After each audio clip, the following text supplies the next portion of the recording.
कौशल राज्य के राजा की सूर्यकला, चंद्रकला एवं शशिकला नामक 3 पत्नियां थीं।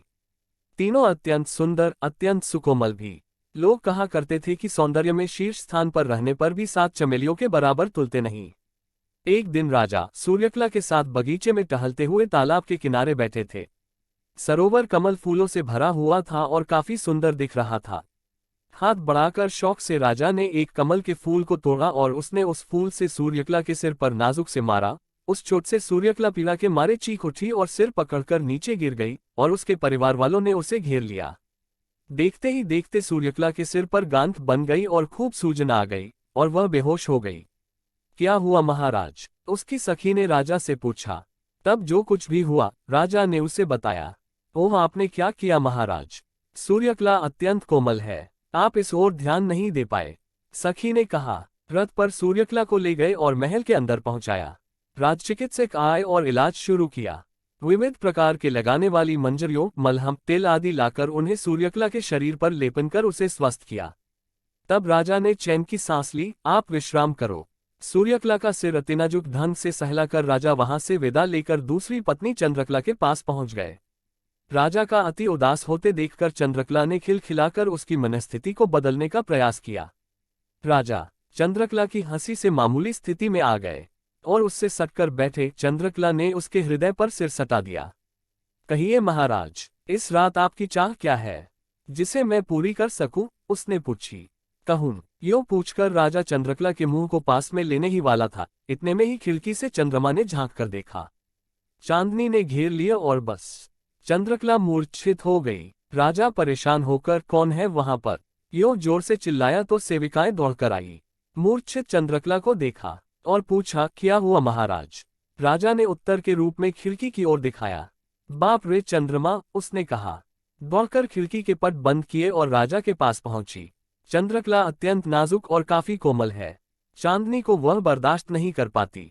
इसी कारण से खिड़कियों सहित महल के सारे दरवाजे बंद करके रखते थे। फिर आज इस खिड़की को किसने खोला पता नहीं। गलती कहाँ हुई होगी पता नहीं। सेविका ने कहा। साथ में काम करने वाले सेवकों को बुलाया और उनके द्वारा चिकित्सकों तक खबर पहुंचा गई। चिकित्सा आरंभ की गई। चंद्रकला पर मलाई का लेपन किया, फूल की पंखुड़ियां चिपकाई गईं।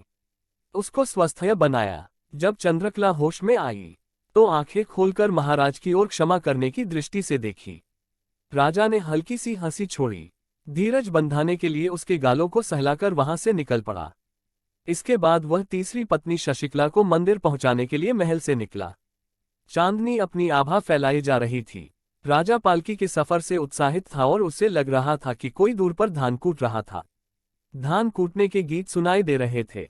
गीत रागयुक्त था। राजा शशिकला के साथ मंदिर पहुंचा ही था कि सेवक घबराहट के साथ पहुंचा। क्या हुआ? राजा घबराया। रानी की हथेली पर घाव हुआ था। घाव कैसे हुआ? सुनिए महाराज। दूर पर कोई मूसलों से धान कूट रहा था। उन ध्वनियों को रानी शशिकला बर्दाश्त नहीं कर पाए और रानी की हथेलियां कुम्हाल कर लाल हो गई। घाव बनकर खून बहने लगा है। सेवकों ने यूं कहा। राजा आश्चर्यचकित हुआ। दौड़कर वह एकाएक मंदिर के अंदर पहुंच गया। शशिकला के हाथों को देखते हुए आंसू भर लिए आंखों में। शशि, राजा ने पुकारा। महाराज, कहती हुई शशिकला आई और राजा के हृदय से चिपक गई। राजा ने उसके हाथों को पकड़कर देखा। सेवकों के कहने के अनुसार ही शशिकला के हाथ लाल रंग में कुम्हलाए और सूजे हुए थे। घाव होने के जैसे खून बारीक से स्रवित हो रहा था। घबरा गए। दौड़ दौड़कर सखियां वहां आईं और चांदी की कटोरियों में चंदन, सोने की कटोरियों में दूध लाईं। शशिकला के हाथों को दूध से साफ कर उन पर फूल की पंखुड़ियों से चंदन का लेप किया। लग रही थी। सैनिकों ने जाकर चेतावनी दी और धान का कूटना बंद हो गया। गीत बंद हुए। सूर्यकला, चंद्रकला और शशिकला, इन तीनों में से असल में सबसे सुकोमल कौन है? पहले यह बात बताओ, राजा ने पूछा। सभी लोग सोच में डूब गए। आपस में चर्चा करने लगे। थोड़ी देर बाद उन्हें उत्तर मिला और कहने लगे। सूर्यकला को फूल की चोट लगी। चंद्रकला को चांदनी ने घेर लिया। शशिकला के प्रति जो कुछ हुआ था वह परोक्ष था। दूर से ध्वनि सुनाई पड़ी और वह घायल हो गई थी। अतः शशिकला ही सचमुच सुकोमल है। प्रिय पाठकों, अब आप भी अपनी समझ से कमेंट में बताएं कि सबसे सुकोमल कौन सी रानी है। दोस्तों, ये कहानी आपको कैसी लगी? अगर ये कहानी आपको थोड़ी सी भी पसंद आई हो तो सब्सक्राइब करना ना भूलें, क्योंकि आपका सब्सक्राइब ही हमारी साहस होगी और हम आशा करते हैं कि आप हमारी साहस जरूर बाएंगे। कृपया अपने बहुमूल्य सुझाव हमें अवश्य कमेंट करें। धन्यवाद।